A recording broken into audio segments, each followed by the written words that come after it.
பிரதமராக பதவியேற்கும் முன்பே நரேந்திர மோடி நெருக்கடியை சந்தித்து வருகிறார்.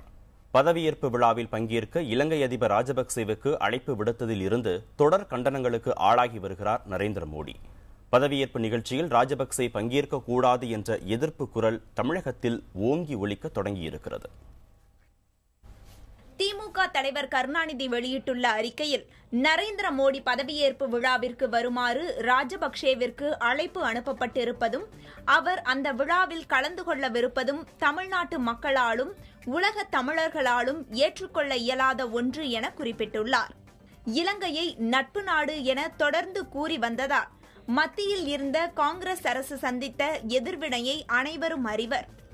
நரேந்திர மோடி பதவியேற்பு விழாவில் இலங்கை அதிபர் ராஜபக்சே பங்கேற்க வேண்டுமா என்பதை மத்திய அரசு மீண்டும் ஒருமுறை ஆழ்ந்து சிந்தித்து அந்த முயற்சியை கைவிட வேண்டும் என்றும் கருணாநிதி கேட்டுக் கொண்டுள்ளார்.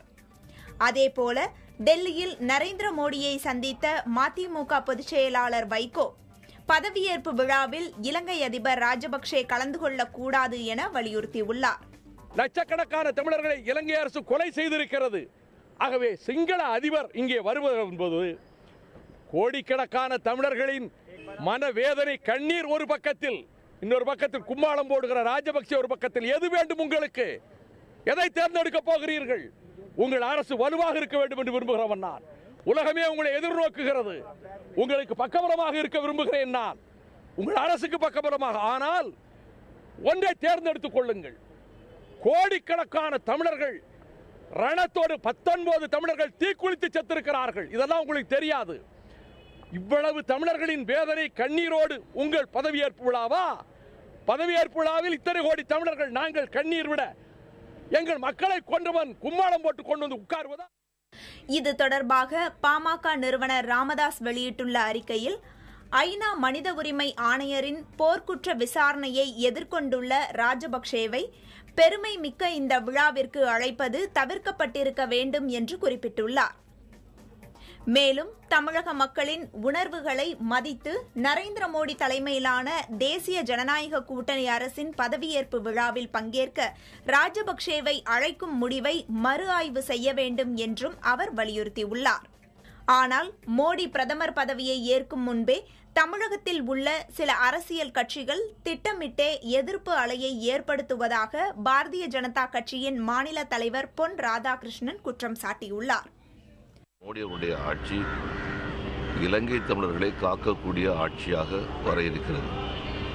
இலங்கை தமிழர்கள் மட்டுமல்லாமல் இந்திய தமிழ் மீனவர்களுடைய உரிமையை காத்து உயிரை காக்கக்கூடிய ஒரு ஆட்சியாக வர இருக்கிறது. இப்படிப்பட்ட ஒரு ஆட்சியை ஆரம்பத்திலேயே கலங்கப்படுத்த வேண்டும் என்று பல பேர் திட்டமிட்டு பணிபுரிந்து கொண்டிருக்கிறார்கள். அந்த சதி செயல்களுக்கு ஒரு காலமும் நம்முடைய தமிழ் சமுதாயம் இரையாகாது என்று நான் முழுமையாக நம்புகின்றேன்.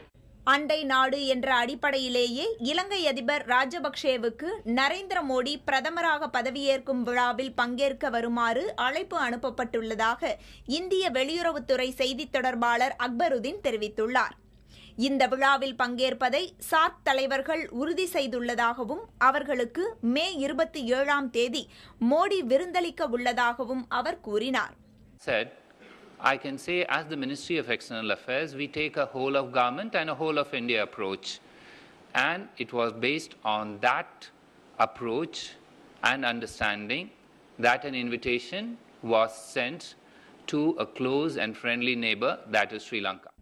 இதற்கிடையே இந்திய பிரதமராக நரேந்திர மோடி பதவியேற்கும் விழாவில் பங்கேற்பதை எதிர்பார்த்து காத்திருப்பதாக இலங்கை அதிபர் ராஜபக்சே தெரிவித்துள்ளார்.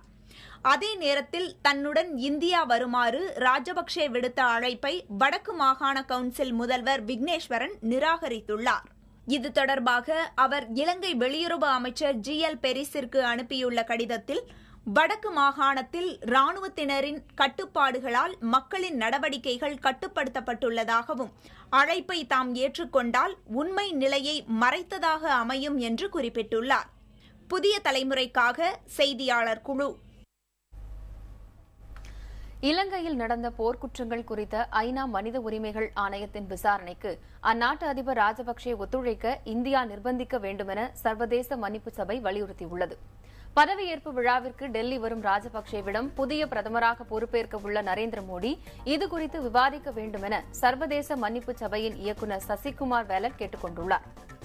இது தொடர்பாக அவர் வெளியிட்டுள்ள அறிக்கையில், இலங்கையில் போர் முடிந்து 5 ஆண்டுகள் ஆகியும் இந்த விவகாரத்தில் இலங்கை அரசு மெத்தனம் காட்டி வருவதாக குற்றம் சாட்டியுள்ளார்.